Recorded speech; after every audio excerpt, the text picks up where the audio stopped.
Welcome everyone. This is day 2 of Ensuring Success 2025. We are so glad you're here. This, as a little background, this is the 12th year that CPA Practice Advisor has been broadcasting this conference. I'm Gail Perry, Editor-in-Chief of CPA Practice Advisor, and just because we want you to share the delight of being here with everyone you know, we have hashtags December CPE and Ensuring Success 2025, so be sure to talk about us on social media. We will very much appreciate it. For those of you who've not been in any of our sessions before, if this is your first time, just a little bit of a description of what we do. All of our sessions are panel discussions among experts on the topic we're discussing, and our sessions are interactive, which means that you can conversate. You can have conversations with our speakers by using the Ask a Question box that's on the bottom of your screen, right under the window that you're looking at right now that I'm in. You can enter anything there, and we will get that message here on the set.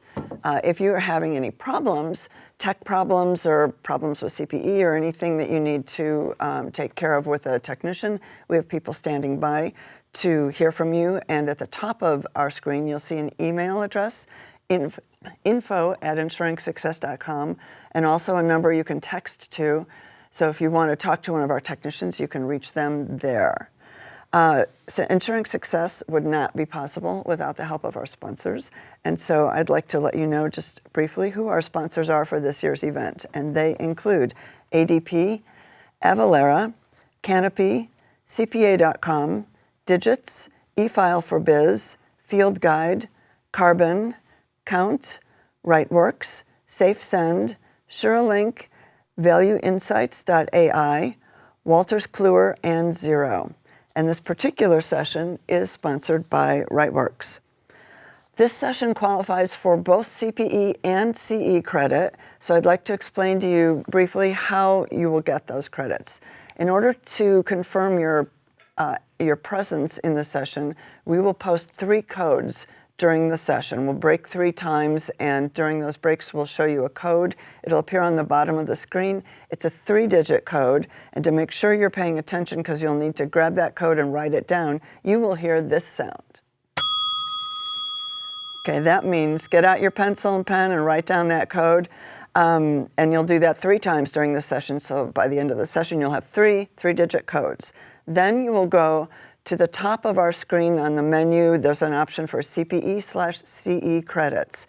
And with that, you'll click there, and you'll enter the same email address that you used to register, to identify yourself. If you haven't registered yet, that's fine. You can enter your email address at that time, and it'll take you to a registration screen if you're not recognized.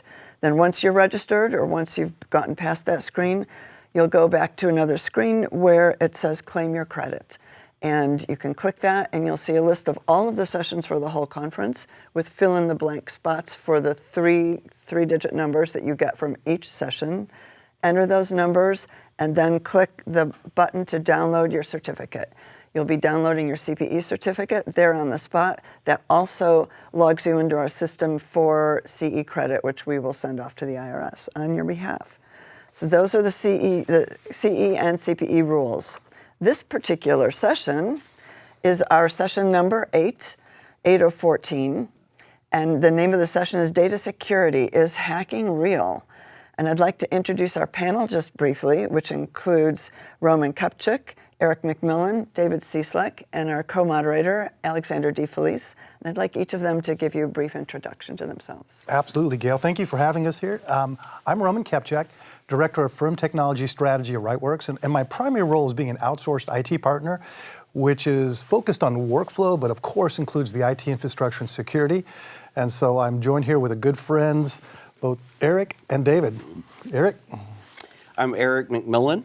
I'm the owner and chief security consultant for the McMillan Group. We provide security assessments, penetration testing, and risk management consulting to accounting firms, corporations, and financial institutions. Yep. Good morning, and my name is David Cieslak. I am the EVP and Chief Cloud Officer for RKL Solutions.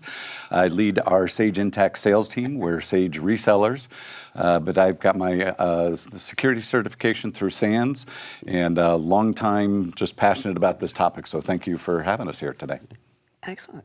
And I'm Alexandra DeFelice, Chief Marketing and Business Development Officer for JMBM Law Firm in Los Angeles, California. I'm Gail's co-moderator over these last 2 days and designated bell ringer with some guests from time to time. All right. We want to make sure you understand that you're going to be scared during this session. That's our goal. Informed. Informed, Thank you. but maybe scared too. We're going to start with a little poll to get a feel for what's going on with our audience. So, Alexandra, if you want to launch that. Yeah, so we basically want to know whether your firm has ever been hacked. You might not know the answer, so let us know. This will be anonymous, by the way, so we won't report you. All right. So while those answers are coming in, let's talk about what we mean by hacking. What is hacking? Is that a real thing? Well, hacking basically is someone from the outside getting into your system either through getting access to your credentials or pretending to be you and getting other information with the intent of getting more information into your system. Yes, and besides just outsiders, we are also starting to see what we call the malicious insiders, and AI has really brought this. As we brought in all this remote work, we're now starting to see people create fake identities, images, voice, and get hired on and actually get legal credentials, even though they never walked through your door. And if you think about it, the one thing that, probably one of the most important things we provide our clients is a trust relationship. So, when our systems are compromised in any form or fashion, it really puts that trust at risk. That's kind of scary. Indeed. So, from an accounting perspective, what's the biggest myth that accountants still believe with regard to hacking? As the non-accountant on the panel here, I still deal with a lot of firms that say, well, I'm a small firm. Why would anybody want to break into me? Because you're a small firm is exactly why. Because they know you do not have professional IT staff, do not have somebody working security full time, may or may not have an outsourced SOC. So you become low-hanging fruit for them. Easy target. And I think, honestly, from my perspective, the biggest myth we see is a lot of these small and medium-sized firms, even the large firms, assume that their IT people are just taking care of security. It's their responsibility, they're doing a good job. And when we go in and we do reviews of those firms, we actually ask the question, how much time do you spend actually updating the software, focusing on security sessions, talking and all those things? And we realized most of the time they're responding to the accountants and the staff queries doing stuff. And security is an afterthought. So today we feel that everyone needs to have enterprise level security. Even if you're in a cloud environment, making sure that they're a SOC 2 data center, that the procedures of that cloud provider are also SOC 2, not just the data center, and that they'd adhere to it. And so we find it takes a whole team today, an enterprise class team, to protect the organization pretty much 7/24. Yeah, and another thing that I see, and this is in firms of all sizes, like Roman said, oh, well, IT's in charge of security. Security is not a technical function. It is a business function, and management of the firm needs to look at it that way as, a business driver. Because one breach, I think the last report I saw from KnowBe4, the average cost of a breach right now is running about $5.5 million per incident. On a small firm, that could be a firm killer. What does that mean, 5.5 million? Meaning the firm itself has to pay 5.5 million? By the time, they basically rolled up all the costs. So that's legal, notification. Direct damages. Yeah, direct damages, all of that. And again, that's an average, so some are going to be a little less, but either way, it's going to be a lot. I had a firm that, unfortunately, I went in after the fact where they'd been breached, talking to the managing partner, and he goes, yeah, it cost us about $1 million actual money. He goes, what I cannot calculate is the loss of business because of the article on the front page of our local business page in the newspaper. Well, and I always think of it this way. We've talked about security over the years. Most organizations and even individually, we think about convenience first and security second. And that's exactly backward. We need to think about security first, convenience second, in literally all the systems we work with, the devices we come in contact with. We really need to have a pervasive security mindset because the attacks are automated. Yes. They're relentless. I mean, just, even think about the reports that you get maybe off your home router saying, here's all the things I protected you from this month. And you're going, I had no idea. And that's just it. We don't have an idea of how just pervasive, persistent, and almost overwhelming these attacks are. And AI is only going to just, turn the dial up even more. It already has. And just to close the loop on small firms, if you look at the Identity Theft Resource Center, which accumulates the breaches that are out there, so far in December, there have been 3 accounting firms breached, and 2 of them were on the very small side of it. And what's scary, we were talking about at breakfast this morning that within 2 days, there was at least 5 legal groups, law firms, setting up class action settlements that have you been wronged by this specific breach with that firm's name in it. Yep. Wow.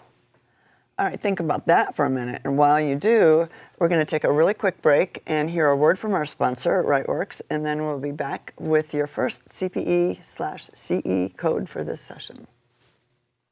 Rightworks Cloud Protect lets you access your cloud-based applications in one place while keeping them safer and more secure. Now, your team can safely access your firm's cloud apps with just one login, no matter where they are. Easily add new users and remove them with one click, so your client data and your firm's reputation are locked down tight. Work smarter and safer in the cloud today with Rightworks Cloud Protect. Welcome back. If you look at the bottom of your screen right now, there will be a 3-digit code. It's the first code for this session. If you're planning on collecting CPE and or CE credit, you'll want to make sure you write down that code.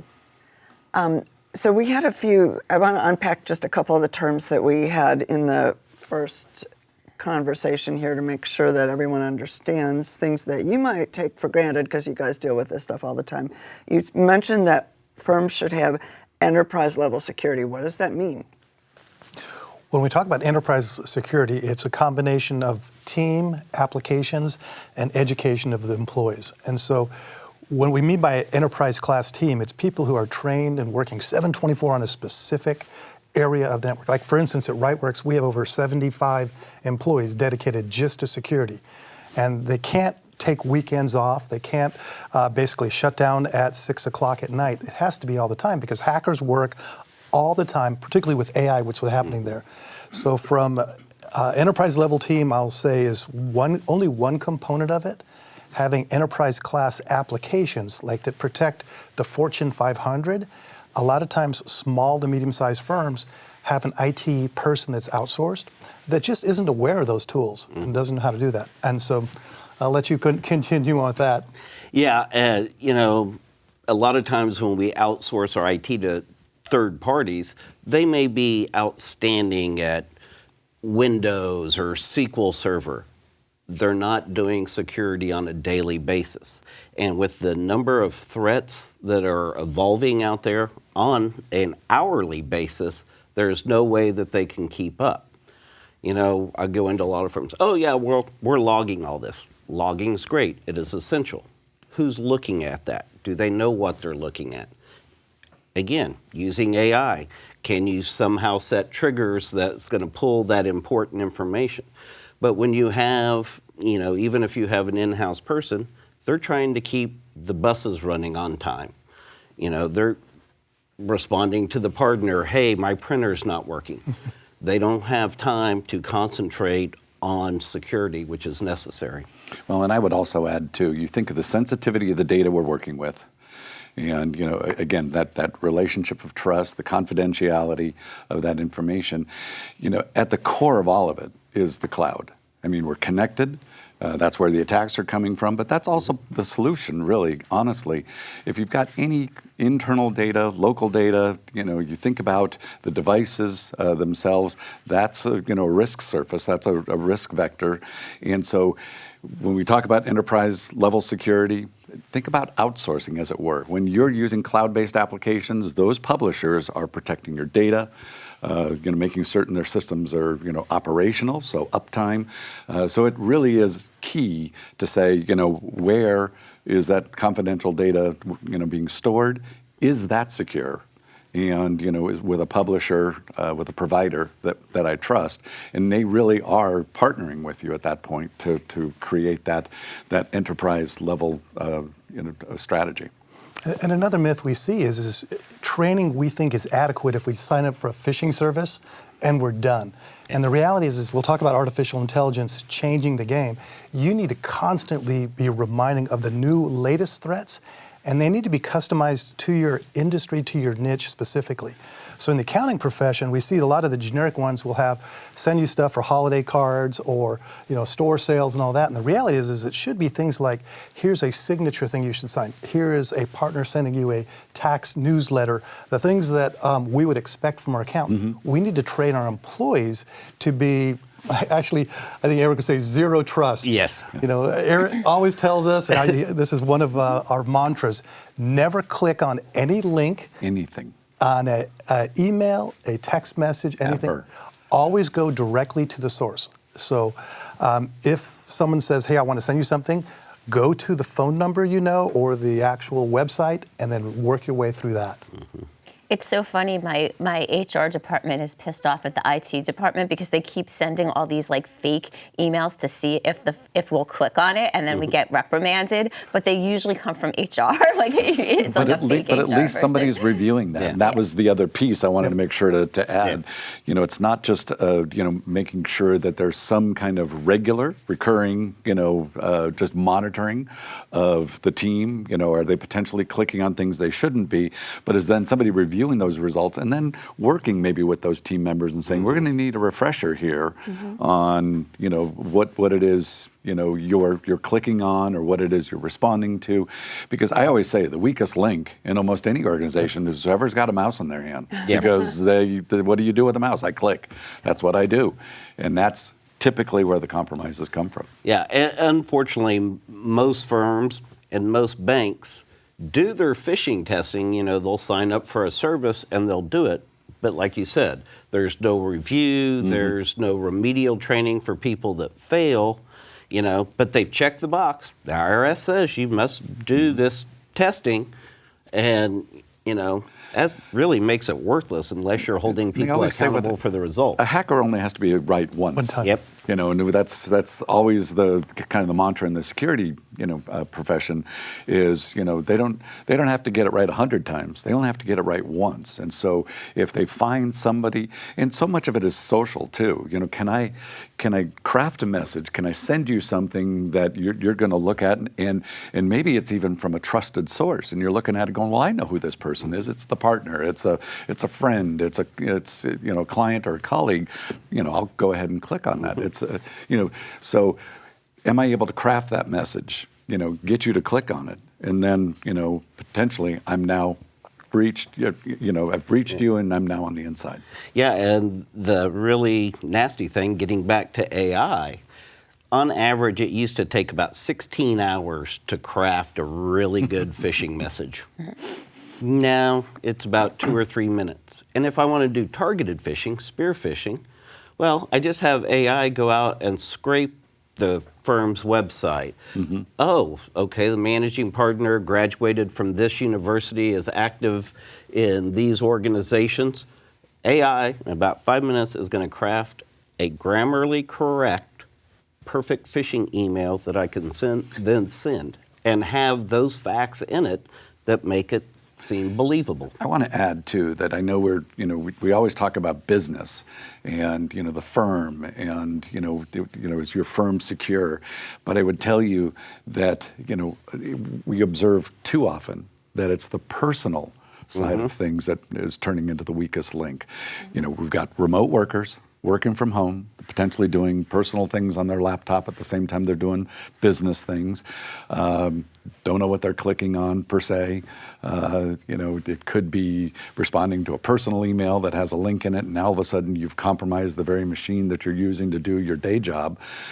So I want to make sure that when we think about security, we're holistic about it, because oftentimes, as I said, it's coming from a trusted source, and it could very well be even something that we're personally responding to and thinking, we're good, when in fact it's now, front and center on the machine I'm trying to do my day job on. And when we talk about the personal side of it, once it's breached, on the same machine, there's a type of software called Stealer software that became very big in 2023. InfoStealer. InfoStealer started out, and then by 2024, they were able to have delivered 10 different variants of that same virus to steal your passwords. So if you're logging in personally, you happen to click on the wrong thing, as you log into your work site, it's capturing all that data and rolling it up into their database. Yeah, those keystroke loggers are highly, they're not even terribly complex tools. They're easy to install, and now all of a sudden, everything's being captured, and they've got what they need. So, we talk about remediation. What are some of the things you should have in place? Absolutely need multi-factor authentication. It's not a negotiable anymore. Passwords are just insufficient. It's got to be some kind of multi-factor authentication to across all of the core applications that we're using, not just a single login across the applications, in order to make certain. And that needs to be on a schedule, by the way, or at least prompting for that regularly. So it's not just log in once and it's trusted forever. It needs to be, I know you just did this yesterday, last week, last month. I'm going to ask you again, because I just want to keep renewing that, you're who you say you are, and that you should have access to this device. And to add to that, multi-factor, yes, must have. Just because you have it doesn't mean you're perfectly safe. Correct. We have a lot of techniques now for session hijacking and things like that, where they're actually stealing those session keys. That's part of that second factor of authentication. And going back to before, talking about some of the tools, the keystroke loggers, a lot of times Microsoft is nice enough to provide a tool that we love. Make it easy. So one of the current attacks that become very prevalent over the past few weeks is Microsoft Teams. How many firms use that now? They're rolling out the Chat with Anyone feature. The bad guys have already taken advantage of this, posing as IT, telling them, click on your Quick Assist, which is built into Windows. I now have full remote control of your computer to install InfoStealer malware, keystroke loggers, or just dump what's there. And again, the whole goal of that software is to capture your passwords and give it to the hackers. And what was interesting, we all talked about, I think 2 years ago, RockU 2024, which was like 10 billion passwords that have been stolen that people reuse. I think it's something like 40% of the people reuse passwords in different things. Only 40?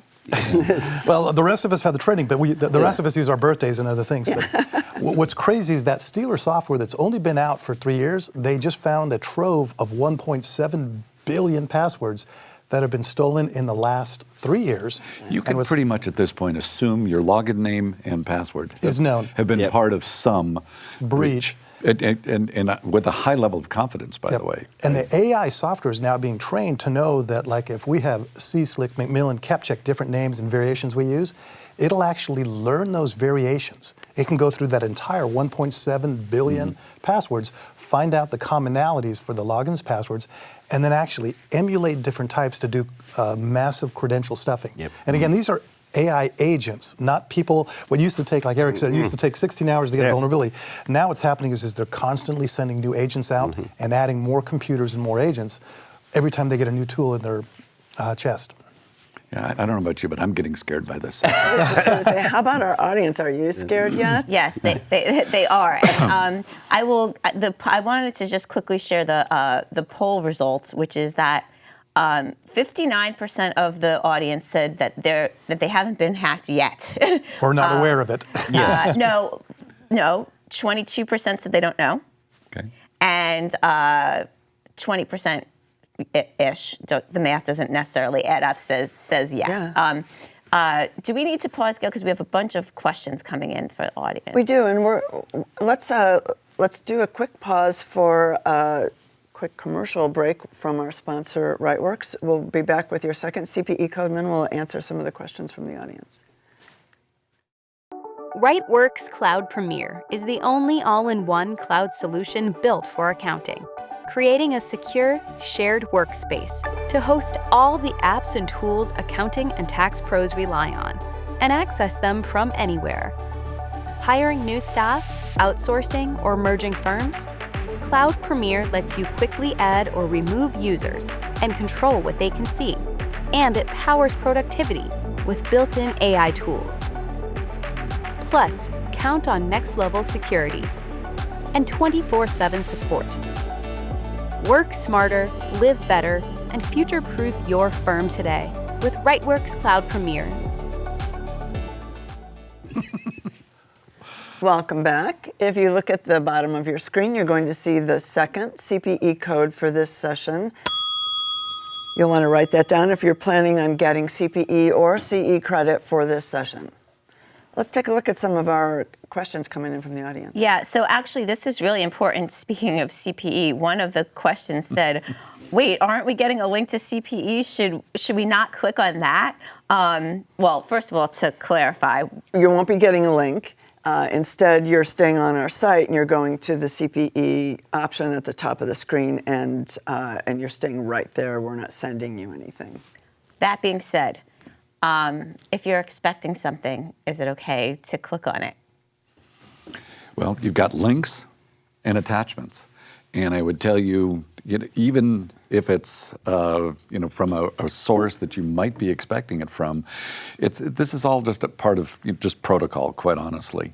We are big believers in saying don't click on any link in a message, and make sure that if the attachments, you're able to scan those attachments, and hopefully you have enterprise tools already in place that are scanning that, isolating that or quarantining that on the way in, kind of reducing the risk, straight away. But just from an educational perspective, we believe strongly you shouldn't, be clicking on that stuff, because it could say that it's a PDF file when in fact it's an executable that's potentially some kind of Trojan. So big believers in don't click. Yeah. And from a perspective of firm workflow processes and all that, we really want to encourage the clients to give us digital documents in our stated your format. portal. Yes. Whether it's a secure email solution or it's a portal solution to use.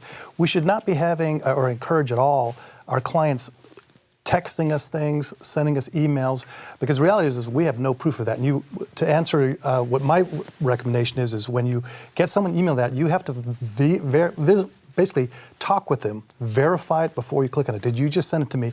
And I mean, don't send an email back to say, did you mean to send this?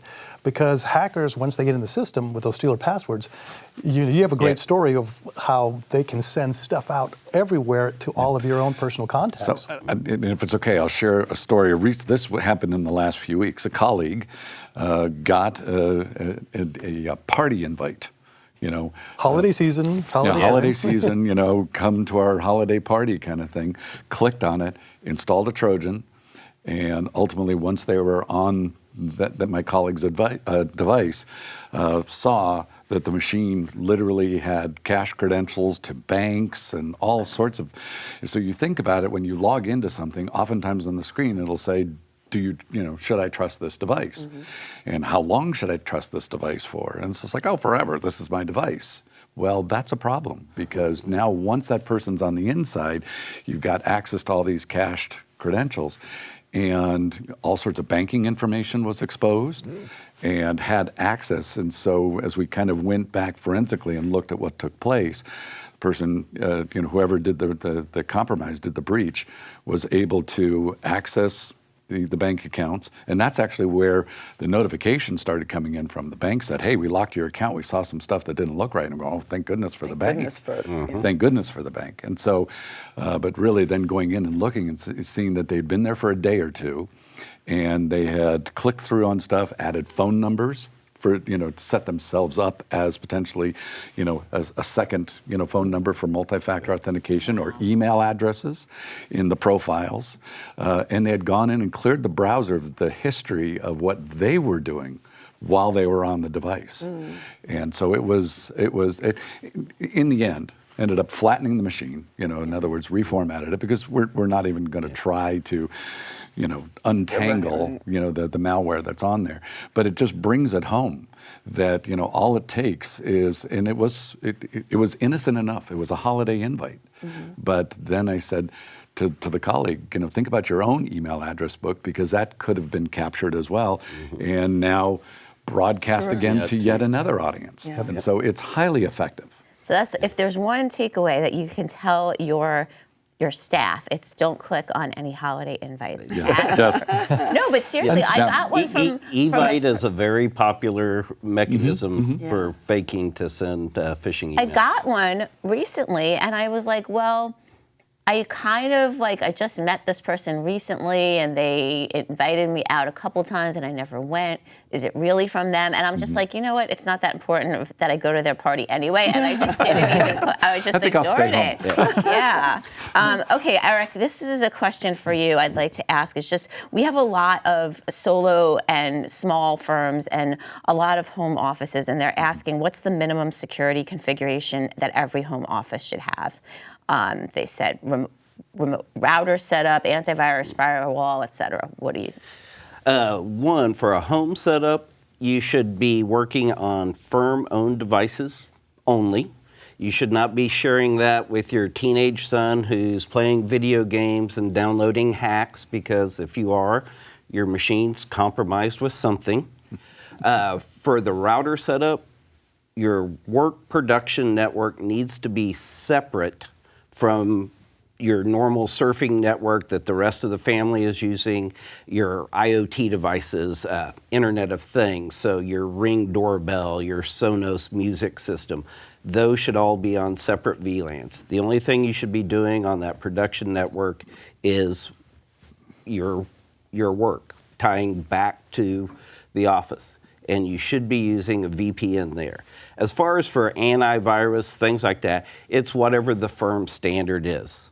And that standard needs to be set across the firm. Everybody's using the same endpoint protection software, running the same applications.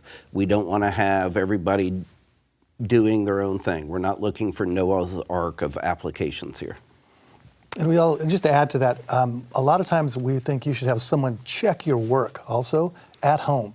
And so we have our firms actually verify the IT setup at their employees' remote site to make sure that they're always connected with a VPN, and not even allow them to connect in unless that VPN has been verified, because otherwise that stealer software will steal their login and password. And I will add, too, that I know for a lot of enterprises, and so I appreciate you kind of doing that rundown, Eric, but I think sometimes users are maybe frustrated by their firm maybe being so draconian with the security measures that might be in place, but you really are you're trying to manage a large audience potentially of users. You have to potentially lock things down that you might the end users might grumble about, but the reality is those are the things they're looking for, what those attack surfaces are, and saying we need to eliminate, reduce risk, reduce exposure. And if you want to do some of those things, do it on a personal device. Don't do it on, really limit it from a work perspective. Yeah, that is one thing. With security, everything we do in security adds friction to the process. And like you said earlier, humans are inclined towards convenience, not security. But that's where our education comes in. As we educate our staff as why these things are important, the pushback eases up some. I have to do it. I know why I'm doing it. Doesn't always make me happy, but you still have to do it.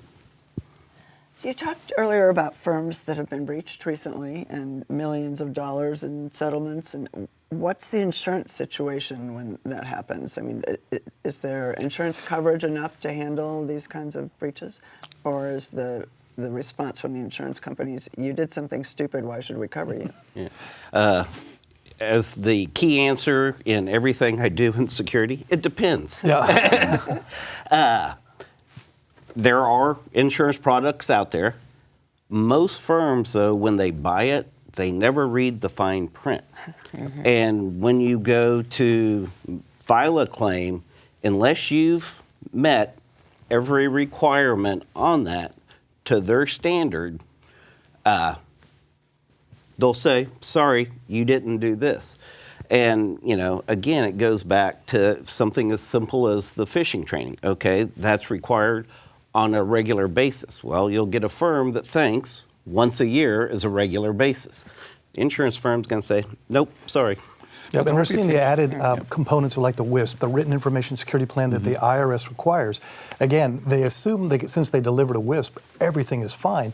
And the reality is they don't have a person on their team who's qualified to actually evaluate whether intrusion detection prevention is adequate within the organization, whether it's being monitored, and like you pointed out, whether someone's following up on that and doing remedial training when appropriate. So I was going to just say, and the reputational damage, when you think about the cost, we talk about direct costs. Can insurance potentially, mitigate some of that? But the reputational damage sometimes is, you can't recover from. Right. What about software companies that we deal with? How can we be certain that they're doing everything they need to do to protect the data that we're sharing with them? We as accountants. As an accountant, I'd say with your vendors, make sure that they have a SOC 2 certification and that they're following it. When you talk about the major vendors, the big three, the big four inside of the accounting profession, they get asked that question every day. When someone's sued, it goes back to lawyers. So those discussions happen all the time. And they should be very transparent about it. You should be able to go to their website. You should be able to see what certifications they have.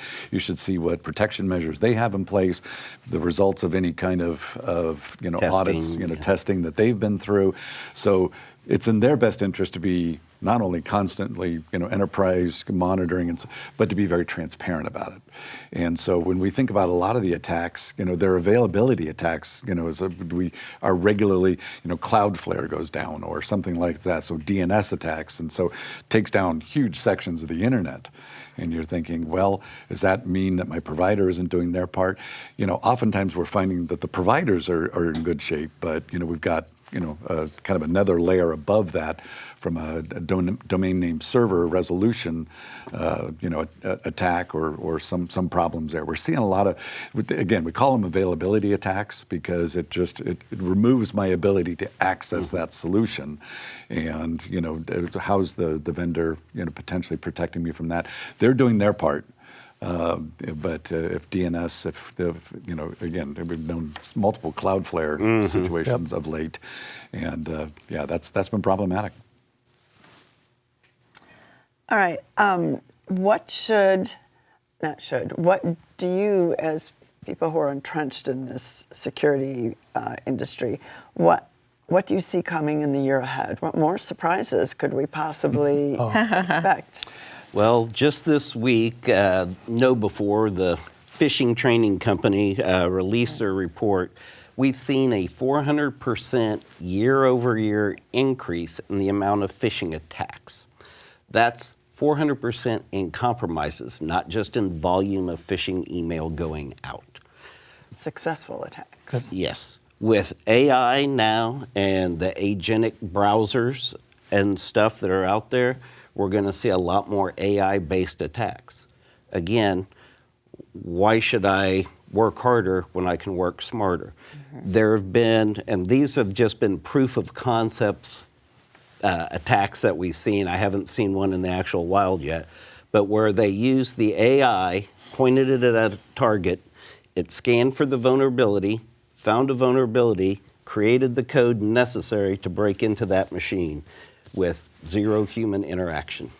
Well, and I would say too, AI, one of the things it's actually very, very good at is standing up websites almost instantly. And so you can create what looks to be an otherwise authentic website when in fact it's nothing more than, basically a compromised website. And if you can set up some kind of social attack, some kind of phishing, that ultimately then they're able to then click through on a website, they think it's a legitimate website, they start entering credentials, confirming things as it were, it just becomes highly effective. And it can be very personalized. Yeah. And that's, so when we talk about AI, what's ahead, this stuff is getting so razor sharp in terms of targeting individuals and just looking for that trust.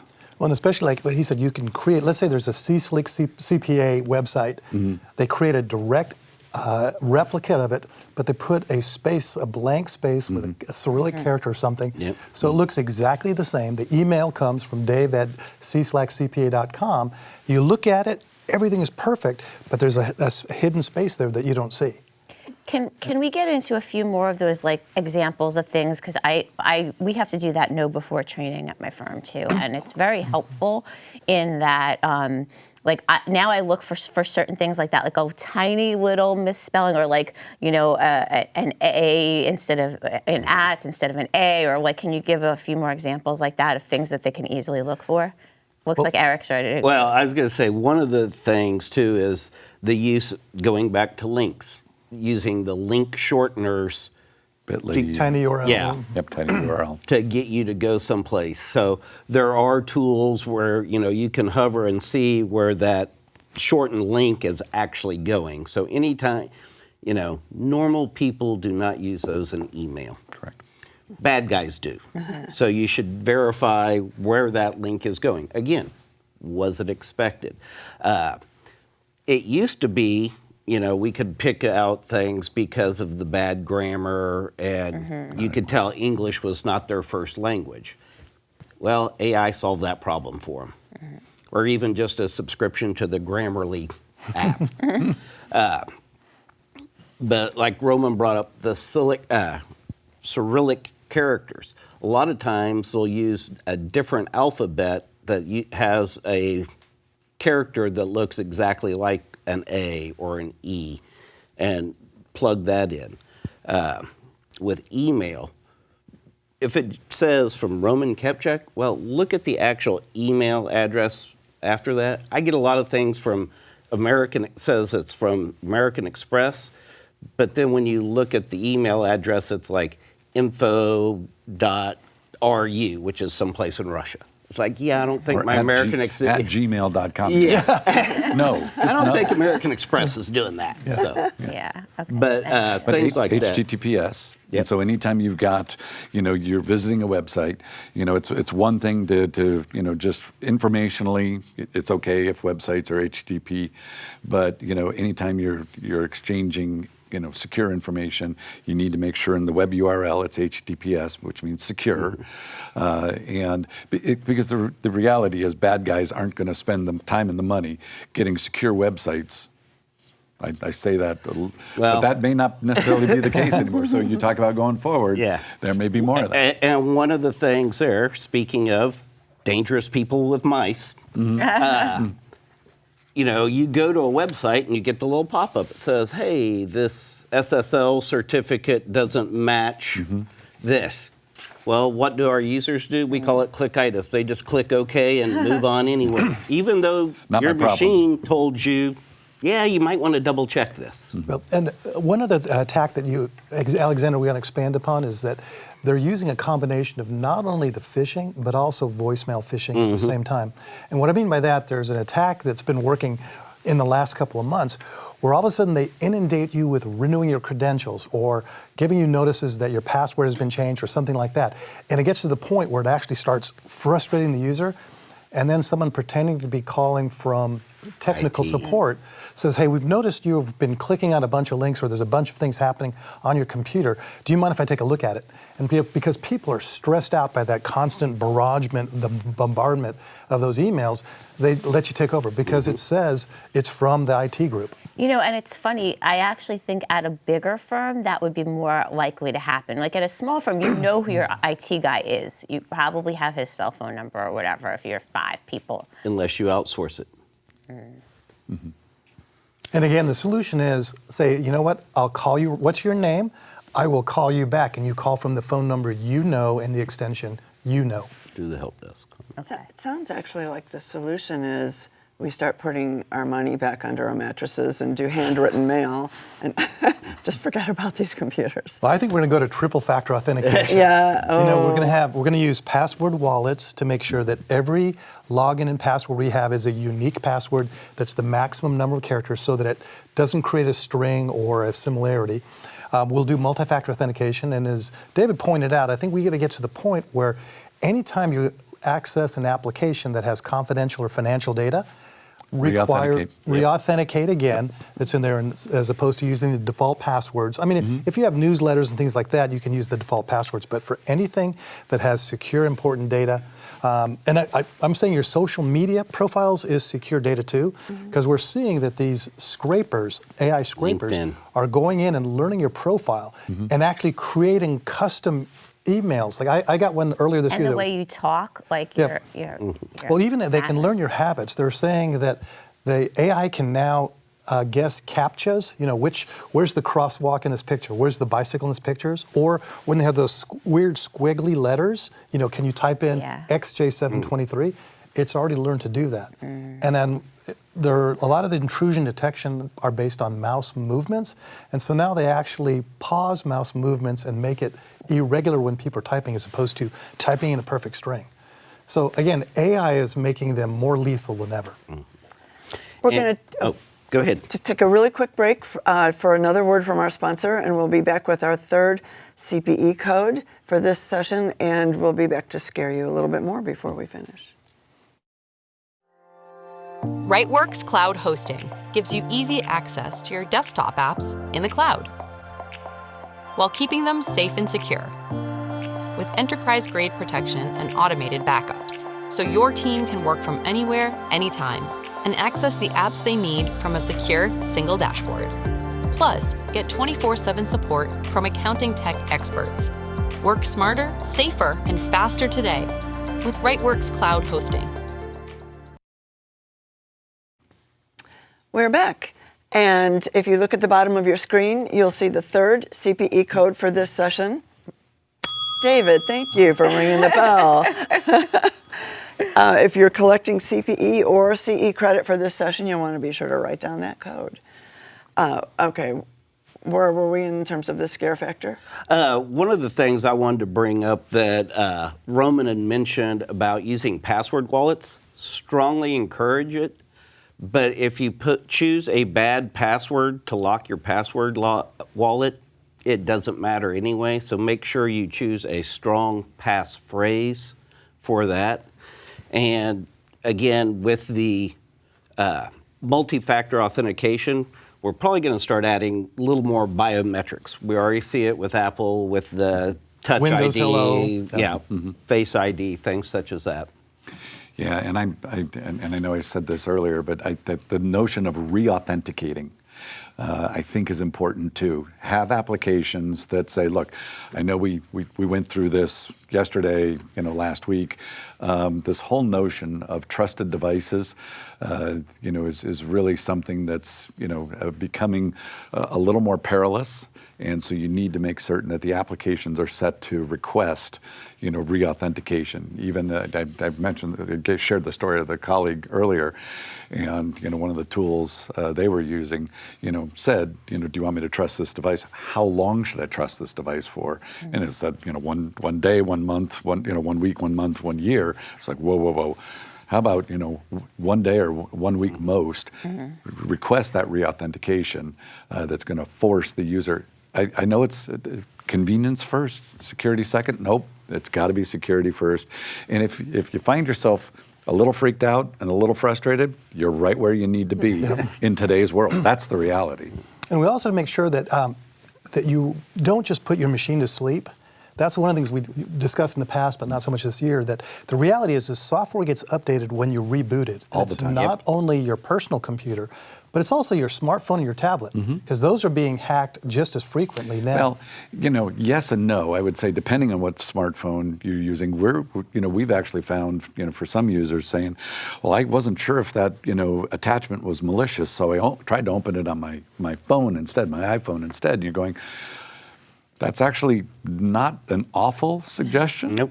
Only because iOS as an operating system doesn't have some of the same, you know, hackability, we'll call it, as maybe, you know, a Windows laptop might. So, it is a safer device just because some of the software that's being used for the attacks that are trying to do those compromises, that they're not tailored for, written for, don't function on, you know, an iOS device. So it's not completely, you know, an awful suggestion. So before we wrap up, what are some takeaways that our audience can rely on as things they should consider doing in the next week or before the end of the year? Well, the obvious one is don't click. That's simply always go direct in there. But also make sure that you have valid training in your organization. Yes. You know, security awareness training that is targeted towards the accounting profession. Ongoing, by the way. Yeah, and it has to be at a irregular schedule so that it's not just every Friday we get a phishing email, but it's got to happen randomly. It has to tie into the seasons, like during tax season, when people are stressed, that's when the hackers know we're tired, we're more likely to click on a link or something. And so that's when you have to do training, when it's probably the least convenient. And you need to be proactive about getting the information out to your people. So if you have one person in your firm that received a certain type of phishing email, trust me, others probably did as well. Get that information out to them, let them know. Every year, and accountants know, the IRS does nothing through email. Every year, I have at least one firm call me, somebody clicked on the IRS email, and now we have to do incident response. Yeah. And you have to tell your family members that the IRS will not ask for gift cards. We have to train our family members and have a safe word. I think that was something we discussed. A safe word. But I would say do your part. I mean, everybody needs to do their part, you know, the end users especially. Because as much as, you know, corporately we're trying to, you know, be responsive and saying what, you know, strategically, what do we need to do? End users, candidly, all need to be doing their part. And if something doesn't look quite right, trust me, it's not. And it's either because it's not legitimate and you shouldn't be clicking, you know, or executing on it, or whoever's sending it is, you know, part of the problem, and you shouldn't be clicking on it as well. And say, go back to that user and say, yeah, I'm not comfortable with this. I'm not going to do this. We had one this last week. Personal friend sends a holiday, you know, a PDF that had the holiday letter, and you know, because it's the holiday time, and pictures, you know, another document that had pictures in it. And I'm just looking at it, going, "Whoa!" And it was legitimate. Yeah. But still, you know, when I say do your part, look at that with a level of skepticism to say, this makes me nervous. Yeah. You're where you need to be. If you have a question, contact your help desk. I always say, I would rather have... Or contact Eric. 1,000 calls that wind up being nothing as opposed to having to clean up after one that was actually an attack. All right. Well, thank you guys very much. We hope you're all thoroughly scared and going to take some action to protect yourself going forward. This has been excellent. We want to thank Rightworks for sponsoring this session. And we'll be back at the top of the hour with our next session, which is, one moment,